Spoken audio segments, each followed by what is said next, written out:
ሁሉ ነገር ሊክድ ነው የሞከረው። እኔ እህቴ ብታመም አንተን አልክድህም፣ ለብር ብዬ አንተን አልክድህም። ወንድምህ በዛ ቀን በጣም ተጨናንቆ ነበረ፣ ከኛ ጋር ብዙ ለማውራትም አልፈለገም ነበር። ስለዚህ እኔ ደግሞ እህቴ ታማ አሁን ስልክ የተደወለብኝ ነበረ፣ እኔም ጭንቀት ውስጥ ነበርኩኝ። እዛ ቀን ደግሞ በእህቴ ህመም አሁን ሲደወልልኝ ከሱ ጋር የሚሰራው ለሱን አስፈቅጄ ሂጄ ነበረ ነው ያለው ኢሳያስ። ግን ነገሩ በሙሉ ወደ ኢሳያስ ነው የሚያመራው። ምክንያቱም ኢሳያስ ለእህቱ ብዙ ብር ስለተጠየቀ ያ ነገር ለብሩኬን ሳይክደው አይቀርም። ስለዚህ እነዚህ ሰዎች የብሩኬ የገዛ ጋርዱ እሱን የሚጠብቁ ሰዎች ናቸው ወንድሙ አሳልፎ የሰጡት። በጣም ነው የሚከብደው፣ በጣም ከባድ ነው። ለማመን የሚከብድ ነገር ነው የምንሰማው። እነሱ ወንድም ይጠብቁ እቤት ሂዱ ባላቸው ወንድሙን እንዲያጣ አድርጉት። ለምን እንደሆነ ራሳቸው ነው የሚያውቁት። እህቱ ብታመም እኮ እኔ ብጠይቀኝ እሰጥሃለሁ፣ እኔ የፈለክ ነገር ብጠይቀኝ አደርግልሃለሁ። ከዚህ በፊት እናትህም ታማ አሳክሚያት ነበር። ዛሬ በምን ሁኔታ ነው በዚህ ልክ ልትክደኝ የቻልከው? እንዴት የገዛ ወንድሜ ታሳጣኛለህ? በብር እንዴት ትክደኛለህ? ብሎ ነው ብሩኬ በጣም ነው ያመመው። በእርግጥ ያማል። ራስ በራሳቸው ተጋጭ። ወዘጋ እንዴት አሳልፈ ትሰጠኛለህ? ሁለት ጠባቂዎች የብሩኬ ወንድም የሚጠብቁት ሁለት ናቸው። ግን ሁለታቸውም እዛ ጋር ተጋጭተዋል ራስ በራሳቸው። ምክንያቱም ሌባ በመጨረሻ ነው ተስማምቶ ይሰርቅና በመጨረሻ ሲከፋፈሉ አይደል የሚጣሉት። አንዱ እኔ አላቅም ካሜራው ተበላሽተዋል መሰለኝ ነው ያለኝ እንጂ ተበላሽተዋል አላለኝም። የቤቱ ካሜራ ኃላፊነት የተሰጠው እሱ ነው። እንደዚህ ነገራቶችን የሚያደርገው እሱ ነው፣ ኢሳያስ ማለት ነው። እኔ በእንደዚህ ነገር ምንም ማቀው ነገር የለም። ስለዚህ መጠየቅ ካለበት እሱ ነው። ለምን እዛ ቀን በጣም ስልክ ያወራ ነበር፣ ከምላችሁ በላይ ስልክ ያወራ ነበር። በምን ሁኔታ ይሄ ነገር እንደሚያደርግ ራሱ ነው የሚያውቀው። ስለዚህ እኔ ምንም ማቀው ነገር ስለሌለ ተጠያቂነቱ ኢሳያስ መሆን አለበት ብሎ ነው ጓደኛው አሳልፎ የሰጡት። እንዴት እነሱ ጠብቁ ተብለው ጋርድ ሆነው በዚህ ስራ ብዙ አመት ነው የቆዩት። አሁን አይደለም ዘላለም ያለ ሰዓት የሚሰሩ ሰዎች ናቸው። አንድ ቀን መጥፎ ነገር ሳይገኝባቸው በእንዲህ አጠራጣሪ ነገር ሲገኝ ጊዜ ወደ አሁን ሪፖርት እንደሚደረግ ያወቁ እነሱ ግን ተመካክረው ያደረጉት ነገር ስለሆነ የብሩኬ ወንድም እንዲያጣ አደረጉት። ለምን? በምን ሁኔታ? ምክንያቱም ይሄ ስራ በጣም ከባድ እንደሆነ ያውቃሉ። ትንሽ የነገር እንኳን ጥርጣሬ ከተገኘ አሳልፎ መስጠት ራስ በራሳቸው የሚወያዩበት ጉዳይ እንደሆነ በደንብ ጠንቆ ያውቃሉ። ስለዚህ ዛሬ ለምንድን ነው የዘነጉት? ለምን? ብሩኬ ወንድሙ እንዲያጣ ለምን አደረጉ? በምን ሁኔታ? ብሩኬ እኮ እዛ ጋር ወንድሙ መጠበቅ አቅጦት አይደለም። ስለዚህ ውድ ቤተሰቦቼ እነዚህ ሁለቱም ጋርዶችን ራስ በራሳቸው ነው የተጣሉት። አንተ እንደዚህ ያድርጋል፣ አንተ እንዴት አሳልፈ ትሰጠኛለህ? ጓደኛዬ አይደለሁም ወይ? ብሩክን እዛ ጋር ቁጭ አድርጎ እኮ እነሱ ራስ በራሳቸው መጣላት ጀመሩ። ምክንያቱም ያደረጉት ስራና የሰሩት ስራ አሳፈራቸው። በዛ ሰዓት ሁለታቸው ስለሆነ እሱ ቁጭ ብሎ ጥናት ላይ ስለሆነ እንደ ድግስ እንደተደገሰለት ሳያቅ አመናቸው። ይጠብቁኛል፣ ከጎኔ ያሉ አብረን ነው የምንሰራ ብሎ ባመናቸው፣ መጨረሻ ላይ ግን ካዱት እነሱ። በእርግጥ አንደኛው ምንም አውቀው ነገር የለም ነው ያለው። ግን ቢሆንም ስልክ እንደዚህ የሚያወራ ከሆነ ምንድን ነው? ምን የተፈጠረ ነው? ለምንስ ስልክ ከኔ ተደብቆ ያወራል? ምክንያቱም ሌላ ቀን ምንም ነገር ቢፈጠር ሁለታችንም እኩል ነው ተወያይተን የምናደርገዋለን። ግን እዛ ቀን ከኔ ተደብቆ ከኛ ርቆ ነው ስልክ የሚያወራው አለ። ከሱ ተደብቆ ስልክ ሲያወራ ጊዜ ምንድን ነው የተፈጠረው ብሎ መተኛ ትቶት እሱን አስፈቅዶ ወደ ቤቱ ሲሄድ ጊዜ እህቴ ታማለች ተብለዋል። ሊሄድ ብሎ ሲሄድ ለምንድን ነው የሄደው? ለምን ስልክ ከኔ ተደብቆ አወራ? ሌላ ቀን ከኔ ተደብቆ ስልክ እንደማያወራ አውቃለሁ። ለምን ሄደ ብሎ ለምን ያልተጠራጠረው? ለምን በዚህ ልክ ሊሆን ቻለ? ለምን በዚህ ልክ ብሩኬ ሊክዱ ቻሉ? ብቻ ከባድ ነው። የሰው ልጅ በጣም ከባድ ነገር ነው። አብሮ በልተው አብሮ ጠጥተው በዚህ ልክ ደዋል። ግን ዛሬ ሁለታቸውም እኩል ፊት ለፊት ቁጭ ብሎ ነው የተፋጠጡት። እኔ ያላደረኩም እና ሌላ ማን መጣ? ምክንያቱም ከጌታቸው ሰዎችን አንዳችሁ እዛ ጋላችሁ። ከጌታቸው ሰዎች አንዳችሁ ተባብራችሁ ያደረጋችሁ ሰዎች አንዳችሁ ናችሁ።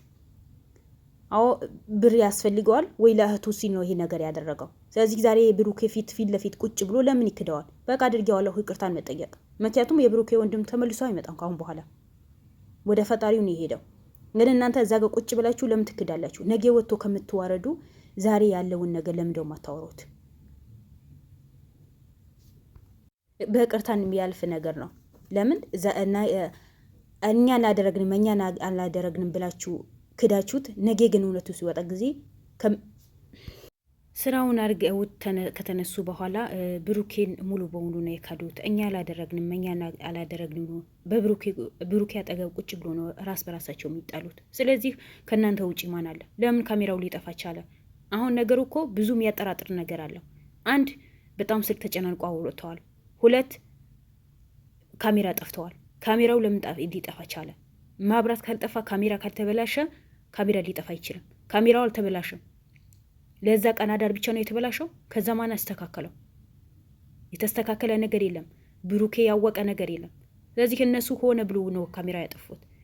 ኢሳያስ በደንብ መመርመር አለበት። ነገሩ በሙሉ ወደ ኢሳያስ ነው የሚያመለክተው። ምክንያቱም በእህቱ ህመም ላይ በጣም ስለተጨነቀ ሊያደርገው ይችላል። ግን ኢሳያስ በጣም አሳፋሪ ነው። ለምን ብትሉኝ እንዴት እህቱ ሊያድን ሌላ ሰው ለመግደል ይተባበራቸዋል? ለምን ተብሎ ምንም ቢያስገዱት ለምን አልተናገረም? ለምን ሪፖርት አላደረገም? እንደዚህ ነገር ብለውኛል፣ ሰው ላክ፣ ብዙ ሰው መላክ አለብህ፣ መድረስ አለብህ ብሎ ብሩኬ ጋር ለምን አልደወለም? ለምን አልተመካከሩ? ለምን ቤት ሂዶ አደረ? ብዙ የሚያጠራጥር ነገር አለ። ካሜራ ጠፍተዋል፣ አንድ። ሁለተኛ ደግሞ ስልክ ከሌላ ቀን የተለየ ስልክ ወጥቶ ተደብቆ ነው የሚያወራው ነበረው፣ ሁለት። በሶስተኛ ደረጃ ደግሞ እቤት ስልክ ተደውሎብኛል ብሎ የብሩኬ ሳያስፈቅደው ሄደ። ለምን ሊሆን ቻለ? ይሄድ ቤቱ አይሄድ ቤተሰቡ አይጠይቅ ማለት አይደለም። ግን አንድ ሰው ላኩ፣ እኔ እህቴ ታማብኝ ተደውሎብኛል፣ እቤት ሊሄድ ነው ብሩኬ፣ እዛ ትርፍክ ሰው ካለ ላክ ቢል በታክሲ እኮ ይመጣሉ። ግን ነገሩ ማንም ሊያቅበት ስላልፈለገ ነገሩ ሊታወቅበት ስላልፈለገ ላሽ ብሎ ከቤት ወጥተዋል። በመጨረሻ የብሩኬ ወንድም እንዲያልፍ አደረጉት። ስለዚህ እያንዳንዳቸው መጠየቅ አለባቸው። ለምን ዝምታ ነው? ለምን ዝም ሊባል ይችላል? ለሁሉም ሰው ነፍስ ነው። የብሩኬ ወንድም ሊሰራ ነው የመጣው እንጂ ሰው ሊያጠፋ አይደለም የመጣው። ለእውነት ሊቆም ነው የመጣው። ለእውነት ሊሰራ ነው የመጣው። ለእውነት የሚሰሩ ሰዎች ለምን በዚህ ልክ እንደሚጎዱ እኔ አላውቅም። አንዳንዴ የእውነት ስትቆሙ ጊዜ ሁሌ ተጎጂ ትሆናላችሁ። ግን ከፈጣሪ ዘንድ አትጎዱም፣ ከሰው ዘንድ ነው እንጂ። ሰው ከሆነ ብታበሉትም ብታጠጡትም ብታቅፉትም ከሀጂ ነው። ያው ብሩኬ ቁጭ አድርጎ በአንድ ቀለሊት ካዱት፣ በአንድ ቀለሊት ክደውት ወንድሙን አስረከቡት። ምን ትላላችሁ? ከባድ አይደል? በጣም ከባድ ነው። በጣም አስነዋሪ ነገር እኮ ነው። ለማንኛውም ብሩክ እኔ ምን እንደምል አላውቅም። ቃላት ነው ያጠረኝ። ምን ብዬ እንድናገር አላውቅም። ምክንያቱም በዚህ ልክ እኔ የገዛ ጋርዶችን ይክዱታል ብዬ አላመንኩም፣ አላስብም፣ ጭራሽ አላስበውም። ማይታሰብ ነገር እኮ ነው። ሰው የገዛ ጋርዱ ለብር ብሎ አሳልፎ ይሰጣል? ከባድ እኮ ነው።